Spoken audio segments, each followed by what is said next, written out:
연방 하원 민주당이 하원판 포괄 이민개혁안의 상정을 준비하고 있습니다. 취업이민 영주권 신청에서 추가 보충 서류를 요구하는 사례가 늘고 있습니다. 한인 여성 감독이 만든 영화 웨딩 팰리스가 뉴욕과 뉴저지에서 개봉을 앞두고 있습니다. 미 대도시의 주택 가격이 상승세를 이어가고 있지만 상승폭은 둔화됐습니다. 드블라주 뉴욕시장 민주당 후보가 과거 공산국가를 지지했다는 보도가 나와 논란이 되고 있습니다. 이상은 이 시각 주요 뉴스입니다. 여러분 안녕하십니까? KBN 뉴스입니다. 포괄적 이민개혁안이 암초에 부딪히며 부서지고 다시 보수가 되면서 힘겹게 이어가고 있지만 과연 어떤 모습으로 목적지에 닿게 될지 걱정입니다. 연방 하원 민주당이 하원판 포괄적 이민개혁안의 상정을 준비하고 있습니다. 낸시 펠로시 민주당 하원 원내대표가 하원 이민개혁 논의의 답보 상태를 타개하기 위해 하원판 이민개혁 법안을 상정하고 공개할 계획입니다. 펠로시 대표가 구상하는 법안은 상원 수정안의 국경 경비 강화 법안에 총합이 될 것으로 보입니다. 지난 5월 연방 상원 법사위를 통과한 포괄적 이민개혁 법안과 하원 국토안보위를 통과한 초당적 국경 경비 강화 법안의 결합 형태입니다. 펠로시 대표가 지난 6월 상원 본회의를 통과한 최종 법안 대신 법사위를 통과한 법안을 토대로 삼은 이유는 당시 본회의 심의 과정에서 채택됐던 코코 호이븐 수정안을 하원의 국경경비 강화 법안으로 대체하기 위해서입니다. 펠로시 대표는 전국 이민자 대집회가 예정된 오는 10월 5일 공개를 계획하고 있습니다. 최근 취업이민 신청자들에게 추가 보충 서류를 요구하는 사례가 대폭 증가하고 있습니다. 심사가 한층 더 엄격해졌다는 의미인데요. 하지만 추가 서류를 요구받았다고 해서 이민 신청이 기각되는 것은 아니므로 당황하지 마시고 무엇 때문에 어떤 보충 서류가 필요한지를 확실히 파악하는 것이 중요합니다.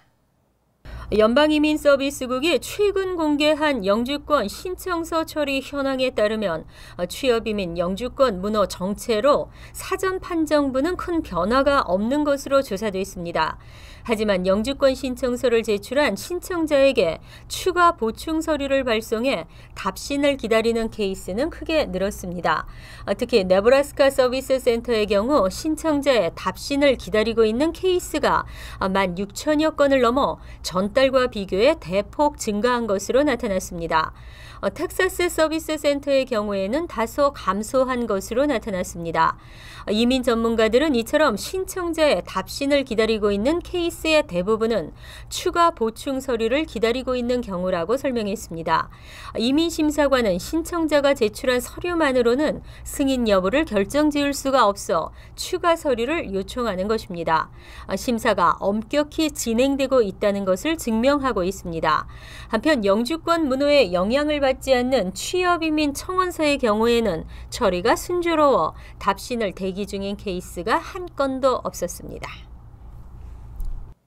헐리우드에서 한인 여성 감독으로는 최초로 메가폰을 잡은 영화 웨딩 팰리스가 뉴욕과 뉴저지에서 개봉을 앞두고 있습니다. 한인 3세인 크리스틴 유 감독이 3년이라는 제작 기간을 들여 만들어진 작품인데요. 유 감독은 오늘 뉴욕을 방문해 영화 홍보에 나섰습니다. 금홍기 기자가 취재했습니다. 미국을 배경으로 코리안 아메리칸 남자와 한국 토박이 여자가 만나 겪는 사회, 문화적 충돌과 이를 극복해 나가는 모습을 담은 영화 웨딩 팰리스. 웨딩 팰리스는 미국으로 이민 온 한인 가정에서 겪는 2세들의 결혼 문제와 젊은이들의 사랑을 코믹하게 다룬 로맨틱 코미디 영화입니다. 웨딩 팰리스는 할리우드 첫 한인 여성 감독인 크리스틴 유 감독이 메가폰을 잡고 올드보이와 웰컴 투 동막골에서 열어난 배우 강혜정과 영화 울버린의 브라이언 티가 각각 남녀 주인공으로 캐스팅돼 눈길을 끌고 있습니다. 뉴욕을 방문한 유 감독은 오늘 플러싱에 위치한 한 한식당에서 기자회견을 열고 영화 홍보에 적극적으로 나서는 모습입니다. 오늘 굉장히 신나요. 우리 영화 웨딩 팰리스 금요일 날 개봉할 거예요. 웨딩 팰리스의 뉴욕, 뉴저지 마케팅을 맡은 이명석 전 퀸즈 한인 회장은 스토리가 재밌고 한인 이민자들의 이야기를 담은 작품이라 가족들과 함께 보기 좋은 영화라며 한인들의 많은 관람을 당부했습니다. 이 영화가 우리 한인 사회에 굉장한 그 뜻이 있다. 그런 차원에서 좀 더 지금 주변의 많은 한인들과 함께 이 영화가 성공적으로 개봉이 되고 성공을 거둘 수 있도록 그렇게 지금 준비를 하고 있습니다. 웨딩 팰리스는 뉴욕 맨하튼 AMC 엠파이어 25 극장에서 9월 27일 개봉을 시작으로 10월 4일 뉴저지 엣지워터 멀티플렉스, 뉴욕 퀸즈 베이테라스 극장에서 오는 10월 11일에 잇따라 개봉될 예정입니다. KBN 뉴스 금홍기입니다.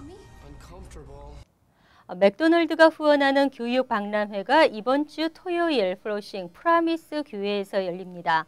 올해로 6회째를 맞는 이번 박람회엔 대학 입학 상담, 적성 검사, 멘토와의 만남 등 풍성한 교육의 장이 마련되며 다양한 분야의 강사들이 나와 교육 컨설트를 펼칩니다. 주성은 기자가 보도합니다. 올해로 6회째를 맞는 교육 박람회. 목표를 높게라는 주제로 꾸며지는 이번 행사에는 뉴욕, 뉴저지 주립대를 포함해 전국의 40여 대학이 참가합니다. 대학의 입학 사정관들이 부스를 마련하고 입학에 필요한 정보를 제공합니다.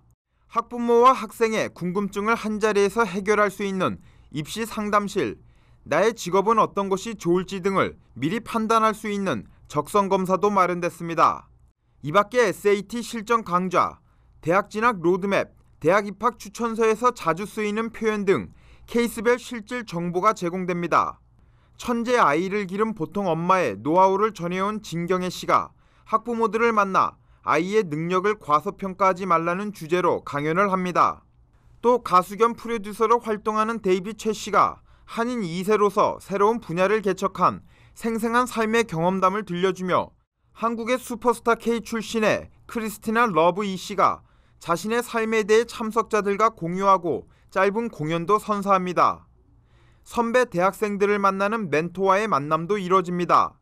올해 프린스턴에 입학한 에스더 정 씨가 나는 이렇게 진학했다는 주제로 노하우를 공개하며 하버드 3학년생인 김민지 씨 역시 후배들에게 살아있는 조언을 할 계획입니다.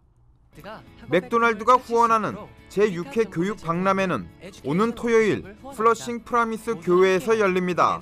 KBN 뉴스 주성훈입니다. 미 대도시의 주택 가격이 상승세를 이어가고 있습니다. 하지만 자세히 보면 시장 전망치에 미치지 못하게 상승폭이 둔화되고 있는데요. 주택 가격 오름세가 차츰 둔화되고 있음을 확인시켰습니다. 미국의 20대 대도시 주택가격을 나타내는 스탠더드 앤 푸어스 케이스 쉴러 지수가 지난 7월 0.6% 상승했습니다. 하지만 전월의 0.9%와 시장 예측치 0.8%에는 못 미치는 수치입니다. 이에 비해 S&P 케이스 쉴러 지수는 지난해에 비해 12.4% 올랐습니다.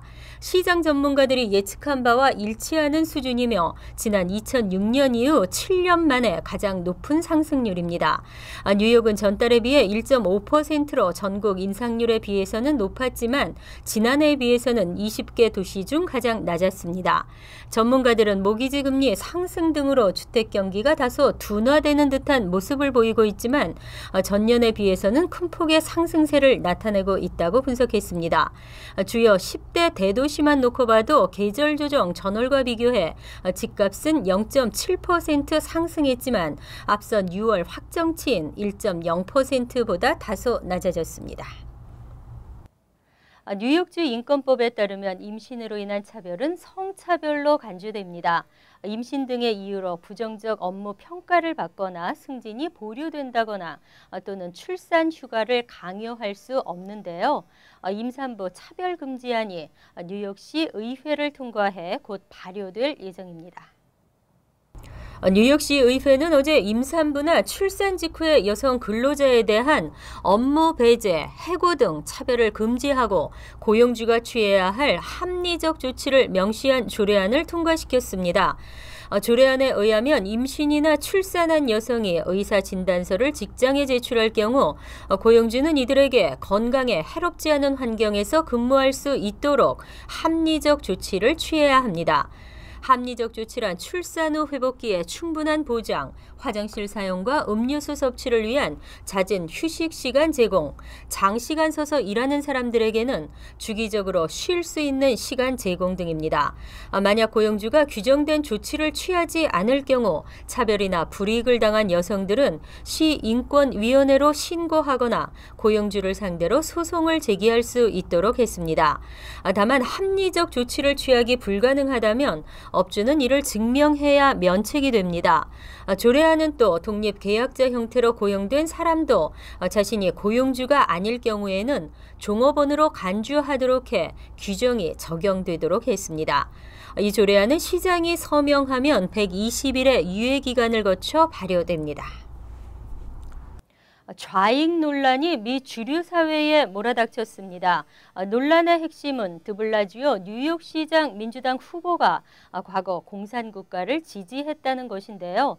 드블라지오 후보는 전형적인 공화당의 수법이라며 맞서고 있습니다.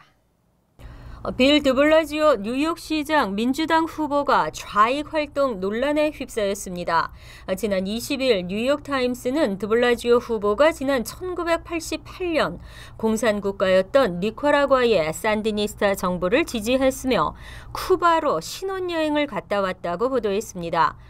드블라지오 후보는 당시 내전을 겪고 있던 니카라과에서 음식과 의약품 전달 봉사 활동을 했지만 강한 좌익 이념을 갖고 돌아왔다고 전했습니다. 또 드블라지오 후보가 미국의 해외 전쟁 참여와 미사일 방어 시스템 등을 반대했다고 보도하면서 인도주의적 활동보다 좌익 성향이 강했다는 점을 지인과 측근 등의 인터뷰를 통해 확인했다고도 보도했습니다. 이 같은 보도가 나오자 조셉 로타 공화당 후보는 드블라지오 후보의 정치적 성향을 지적하며 공세에 나섰습니다. 로타 후보는 냉전 시절 미국과 자본주의에 반대했던 산디니스타 정권을 옹호하는 것은 절대로 바른 판단이 아니다라며 불법으로 쿠바 여행을 다녀온 것 또한 이해되지 않는 일이라고 몰아세웠습니다. 하지만 드블라지오 후보는 경쟁 후보가 이러한 방법으로 공세를 펴는 것은 전형적인 공화당의 수법이라며 이것은 우익 전략이라고 맞대응했습니다.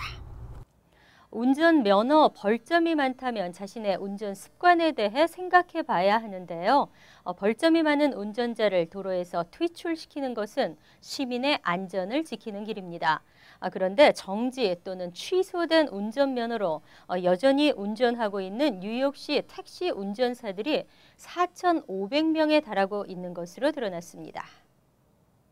어제 일자 월스트리트저널에 따르면 뉴욕시 택시 리무진국은 지난달 맨해튼 한복판에서 인도로 돌진해 영국 출신 관광객의 다리를 절단케 한 택시 운전사 모하메드 히몬의 기록을 검토하던 중 그의 벌점이 9점이었음에도 면허 정지가 돼 있지 않았던 것을 발견했습니다.